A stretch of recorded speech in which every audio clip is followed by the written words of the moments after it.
Y sí, otra vez te llaman para votar.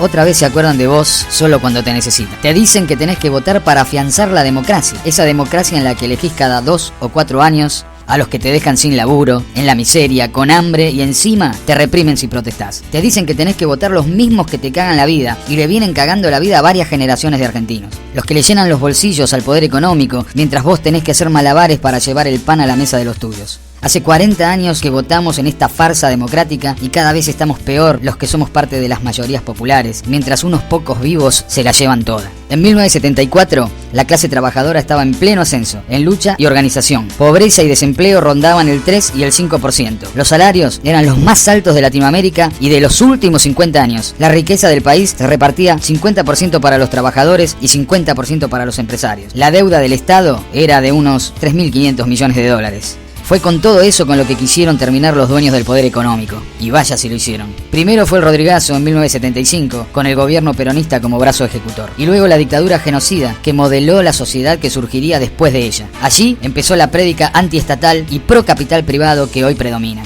Los militares implantaron la ley de entidades financieras que le dio todo el poder a la banca privada y hoy continúa vigente, haciendo a los bancos dueños de tu vida, porque ningún gobierno posterior la derogó. Estatizaron la deuda de las grandes corporaciones privadas, creando así el problema de la deuda externa en nuestro país. Y por eso tus abuelos, tus viejos, vos y tus hijos y tus nietos tienen que pagar hoy lo que debían y deben los Macri, los Roca, los Pérez Compan, los Bulgeroni, los Soldati y toda esa lacra poseedora de las grandes fortunas de este país. Ningún gobierno democrático posterior renegó de esa deuda y todos la siguieron pagando con el sufrimiento de las mayorías populares que nada debían ni deben. Hoy seguimos pagando ese verdadero robo a los trabajadores. Para lograr su objetivo, los militares asesinaron a 30.000 compañeros y compañeras. La deuda se disparó a 45.000 millones de dólares y la desocupación y la pobreza comenzaron a ser un problema estructural en nuestro país.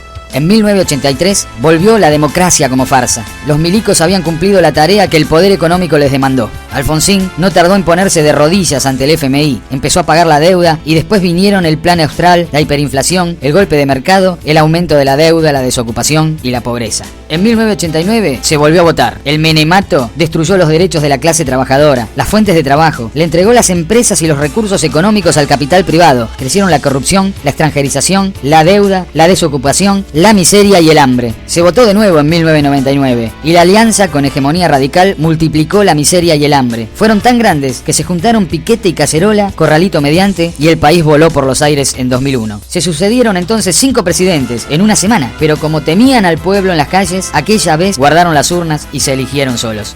Con Duhalde llegó la devaluación del peso, la liquidación de la deuda de los grupos empresariales, el aumento de la deuda pública, el aparato productivo estaba destruido y la pobreza llegó al 60%. La masacre del Puente Pueyrredón y los asesinatos de Maxi y Darío los obligó a llamar a elecciones otra vez. Se votó entonces en el 2003 y con el kirchnerismo se consolidó el país sojero, extractivista y los recursos económicos estratégicos en manos del capital privado. Los 12 años ganados terminaron con el país entregado, las leyes de la dictadura vigentes, la deuda gigantesca y una pobreza del 30%.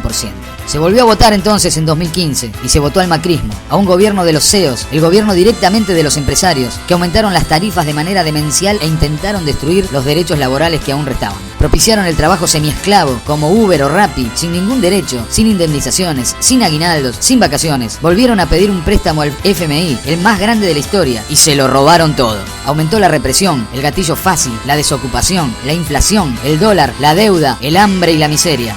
Se llegó entonces al 2019 y se volvió a votar para echar al desastroso gobierno de las multinacionales. Pero el gobierno del Frente de Todos, liderado por Cristina Kirchner y encabezado por Alberto Fernández, fue una continuidad del anterior. Refrendó el acuerdo fraudulento del macrismo con el FMI. Aumentaron la inflación exponencialmente, el dólar, la miseria y el hambre, mientras las corporaciones no dejaron de ganar y ganar a costa del sufrimiento de las mayorías. 40 años de supuesta democracia donde siempre se eligió a los que te cagaron la vida. 1974, mejor nivel de salarios, 3% de pobreza y desocupación. Un solo salario familiar alcanzaba para una vida digna, sin deudas, un Estado dueño de los recursos estratégicos. 2023, el imperio del capital privado, 50% de pobreza, 50% de precarización laboral, salarios de miseria, un Estado destruido, los recursos estratégicos en manos privadas y una deuda impagable. Para esto sirve votar, hay que cambiar todo de raíz. Lo que no sirve es el sistema. No avales a los que te destruyen la vida. No vayas a votar, o votá en blanco o anulá, por un país en manos de los trabajadores. Organicemos la rebelión para echar definitivamente a los que nos condenan a vivir con angustia y poder construir así por nosotros mismos un país justo, libre, soberano, igualitario, sin explotación, sin miseria y sin hambre.